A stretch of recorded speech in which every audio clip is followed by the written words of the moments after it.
Hello friends, आप देख रहे हैं आपका चैनल शेयर बाजार विद आयुष। और दोस्तों, बात करेंगे इस वीडियो में किसके बारे में? NSDL IPO के बारे में। इस वीडियो में कंपनी का दोस्तों हम डिटेल एनालिसिस करने वाले हैं। कंपनी को समझेंगे किस प्रकार का ये IPO है, किस प्रकार का दोस्तों यहाँ पर NSDL करता हुआ नजर आएगा। मतलब NSDL का कंपेरिजन भी करेंगे हम CDSL के साथ, राइट, कि किस तरीके का CDSL और NSDL के बिजनेस को हम कंपेयर कर सकते हैं, राइट। समझेंगे कंपनी के वैल्यूएशंस को, देखेंगे कि क्या यहाँ पे जगह बची भी है या फिर नहीं। तो आप लोग देखिएगा वीडियो को पूरा ज़रूर, लेकिन उससे पहले अभी तक अगर आपने चैनल को सब्सक्राइब नहीं किया है तो ज़रूर चैनल को सब्सक्राइब कर लीजिएगा। तो दोस्तों, NSDL का IPO आपको पता है यहाँ पर ओपन होने वाला है 30 जुलाई से 1 अगस्त के बीच में। ₹2 की इसकी फेस वैल्यू है। 760 से 800 का कंपनी ने प्राइस बैंड रखा है। नहीं, एक बात ध्यान रखिएगा, ₹800 का इसका प्राइस बैंड है। 18 शेयर का लॉट साइज, एक पूरा का पूरा OFS हमको आता हुआ दिख रहा है, करीबन 4011 करोड़ का। यानी कोई भी पैसा, याद रखिएगा, कंपनी के पास नहीं जाएगा। सारा का सारा जो कंपनी में अपना हिस्सा बेचते हुए देखने को मिल रहे हैं, उनके पास जाता हुआ नजर आएगा। इस IPO में कंपनी ने अपने एम्प्लॉयज़ के लिए ₹76 का डिस्काउंट भी रखा है। तो अगर आप NSDL के एम्प्लॉय है तो आपको 76 का डिस्काउंट भी मिलेगा। और याद रखिएगा, इसकी लिस्टिंग आपको सिर्फ BSE पे देखने को मिलेगी, क्योंकि NSE का, याद रखिएगा, NSDL के अंदर स्टेक भी है। इसलिए कंपनी आपको सिर्फ एक ही एक्सचेंज पर लिस्ट होती हुई दिखेगी। वो कौन सी है? वो है बॉम्बे स्टॉक एक्सचेंज। दोस्तों, NSDL जो करीबन 1996 के आसपास, याद रखिएगा, इनकॉर्पोरेट हुई थी। हमें 2012 लिखा हुआ है, लेकिन सही समय तो अगर देखा तो 1996 है। दोस्तों, NSDL याद रखिएगा एक SEBI registered market infrastructure institution है। यानी याद रखिएगा, जो बाजार से रिलेटेड कंपनीज होती हैं उनको मार्केट इंफ्रास्ट्रक्चर इंस्टीट्यूशंस बोलते हैं। कंपनी का काम क्या है? दोस्तों, कंपनी एक सिक्योरिटी डिपॉजिटरी है इंडिया के अंदर, बल्कि आप ये कह सकते हैं ये one of the oldest security depository है इंडिया में। दूसरा, कंपनी मेंटेन करती है electronic record of allotment and ownership transfer of securities. तीसरा, कंपनी प्रोवाइड करती है डिपॉजिटरी सर्विसेज, जिसके अंदर dematerialization, trade settlement, off market transfers, pledging of securities और कॉर्पोरेट एक्शन। इसके अलावा कंपनी प्रोवाइड करती है asset servicing for securities held in dematerialized form. और पांचवा, कंपनी ऑफर करती है एडिशनल सर्विसेज, जिसमें ई-वोटिंग, CAS यानी कंसोलिडेटेड अकाउंट स्टेटमेंट और NDU नॉन डिस्पोजल अंडरटेकिंग्स। तो ये बात ध्यान रखिएगा कि NSDL सिर्फ एक डिपॉजिटरी नहीं है, इसके अलावा भी देखिए कंपनी के काफ़ी सारे काम हैं। और अभी आपको जब मैं और आगे डिटेल में बताऊंगा कि CDSL और NSDL एग्जैक्ट आप कह सकते हैं सेम नहीं है, बिकॉज थोड़ा सा बिजनेस में डिफरेंस है। NSDL के दोस्तों काफ़ी सब्सिडरीज भी है, उनके बारे में समझना बहुत इंपॉर्टेंट है। तो दोस्तों, एक सब्सिडरी जिसका नाम है NDML यानी NSDL data base management system, ये याद रखिएगा ऑफर करती है सर्विसेज जिसमें e-governance, regulatory platforms, KYC, insurance, regulatory repository and collaborative industry platforms. इसके अलावा SEZ ऑटोमेशन को भी हैंडल करती है और नेशनल स्किल्स रजिस्ट्री को भी मेंटेन करती है। इसके अलावा दोस्तों एक है NSDL पेमेंट्स बैंक लिमिटेड, जिसको NPBL कहा जाता है। ये ऑपरेट करता है B2B पेमेंट बैंक, प्रोवाइड करता है digital banking, domestic remittance, saving accounts, AEPS, micro ATMs, prepaid cards, UPI, POS और थर्ड पार्टी प्रोडक्ट डिस्ट्रीब्यूशन। तो ये सारी चीज़ें दोस्तों याद रखिएगा, यहाँ पे ऑफर कौन करता है? NSDL payments bank. तो ये दो सब्सिडरी है दोस्तों NSDL की, NDML और NPBL। की फिगर्स बताता हूँ। की फिगर्स दोस्तों, as of March 31, 2025 active demat accounts है 39.45 मिलियन, रजिस्ट्री डिपॉजिटरी पार्टिसिपेंट्स है 294, रजिस्टर्ड यूजर्स, इशुअर्स से माफ करिएगा, करीबन 33,758, और account holders located in over 99% of the India pin codes and in 186 countries. So ये दोस्तों याद रखिएगा NSDL के की फिगर्स है, राइट। सो अब दोस्तों NSDL के कुछ हम स्ट्रेंथ समझते हैं, कुछ वीकनेस समझते हैं। पहला स्ट्रेंथ क्या है, ये बात ध्यान रखिएगा, जिसमें मैंने कहा ये भारत की पहली और लीडिंग डिपॉजिटरी है जो यहाँ पर कैरी आउट किया है variety of technology driven businesses.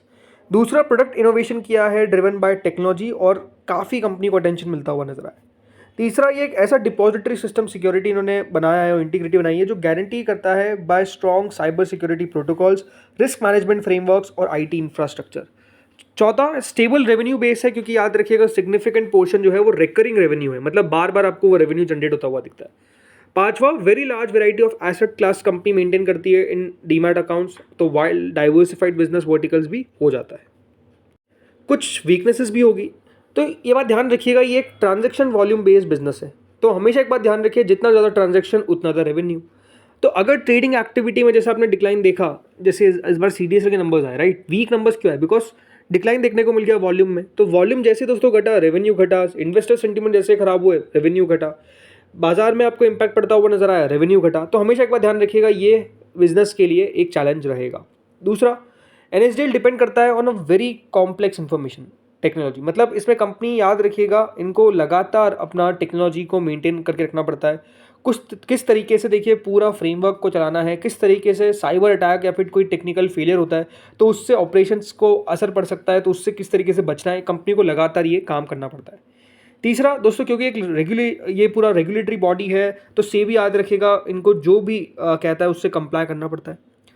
अगर कोई लॉ में चेंज आता है, फिर कंप्लायंस में चेंज आता है, तो इससे भी याद रखिए कंपनी के ऑपरेशंस पे साफ साफ असर पड़ सकता है, या फिर कॉस्ट बढ़ सकती है अगर उसका असर आपको प्राइस पे ज़्यादा पड़ता हुआ नजर आए।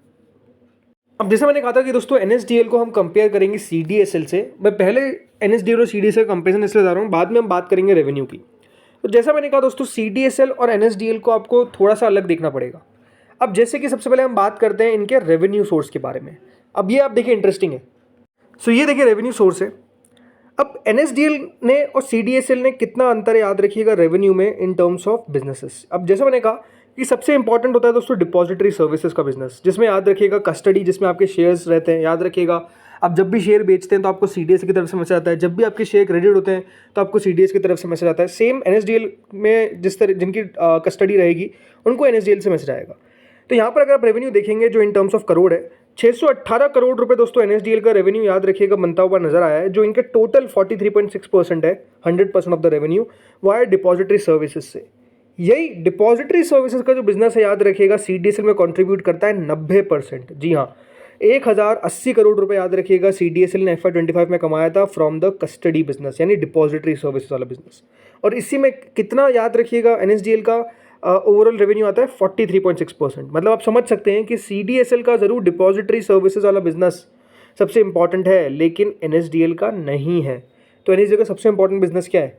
बैंकिंग और ई गवर्नेंस का। जी हाँ, देखिए, बैंकिंग और ई गवर्नेंस सर्विसेज से एनएसडीएल कमाता है अपना 50% ऑफ द रेवेन्यू, 719 करोड़ रुपए। वहीं सीडीएसएल इस बिजनेस में है ही नहीं। जी हाँ, सीडीएसएल इस बिजनेस में है ही नहीं, कोई भी रेवेन्यू इनका यहाँ से जनरेट नहीं होता है। फिर आता है दोस्तों ई केवाईसी, ई वोटिंग। अभी भी आपको पता है ई केवाईसी, ई वोटिंग के भी आपको मैसेज आते होंगे सीडीएसएल एनएसडीएल दोनों की तरफ से।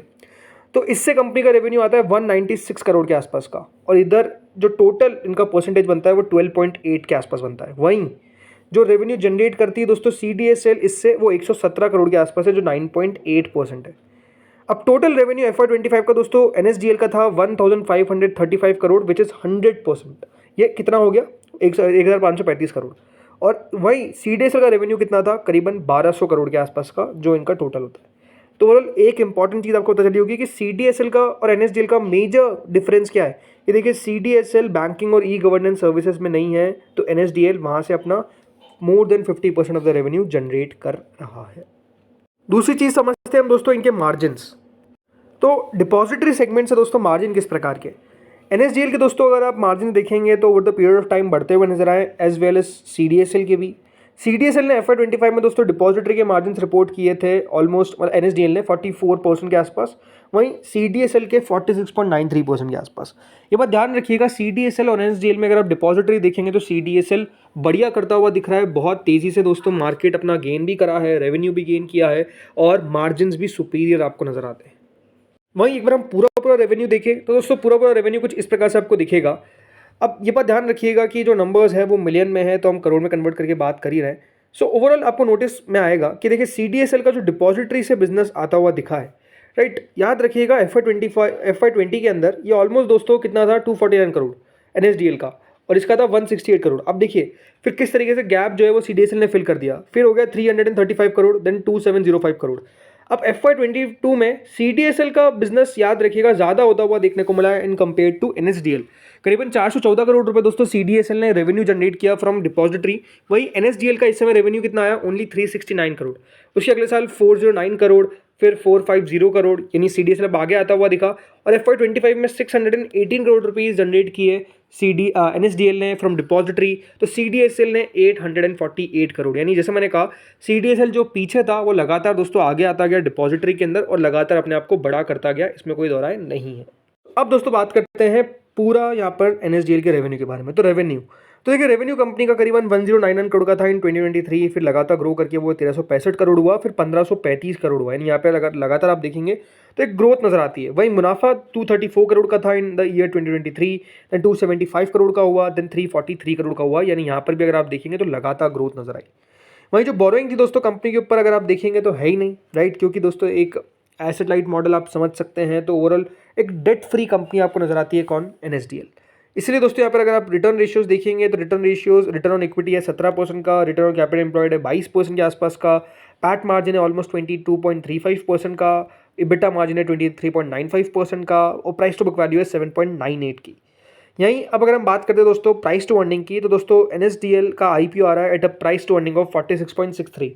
और अगर हम बात करते हैं सीडीएसएल की आज की, जी हाँ, आज की स्टॉक की प्राइस टू अर्निंग की, तो वो है 64। यानी आप समझ सकते हैं कि सीडीएसएल जो है वो अभी भी प्रीमियम पे ट्रेड करता है इन कंपैरिजन टू एनएसडीएल।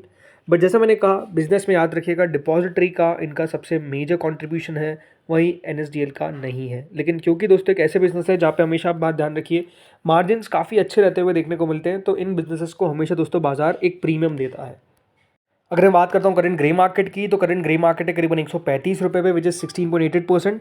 अब मेरे हिसाब से देखिए ये जो पूरा इंडस्ट्री है, राइट, वो काफ़ी तेज़ी से ग्रो करती हुई देखने को मिल रही है। आने वाले समय में भी याद रखिएगा ग्रोथ जो है वो और फास्ट देखने को मिलेगी।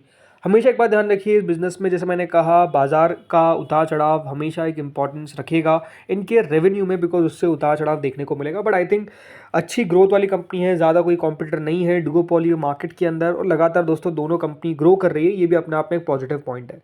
तो मेरे हिसाब से देखिए यहाँ पर लिस्टिंग इन हो सकता है कि मिल जाए, लेकिन डेफिनेटली एक लॉन्गर टर्म के हिसाब से आपको बेट लगा के चलनी चाहिए, बिकॉज उस तरीके की ये कंपनी है। तो दोस्तों इस वीडियो में इतना ही था। होपफुली वीडियो बढ़िया लगा होगा। अगेन अपने फाइनेंशियल एडवाइजर से कंसल्ट करें before applying to any IPO. ये जस्ट हमारा पर्सनल व्यू था जो आपको बिल्कुल नहीं लेना है, अपने फाइनेंशियल एडवाइजर से कंसल्ट करना है। इस वीडियो में इतना ही था। Thank you friends watching this video.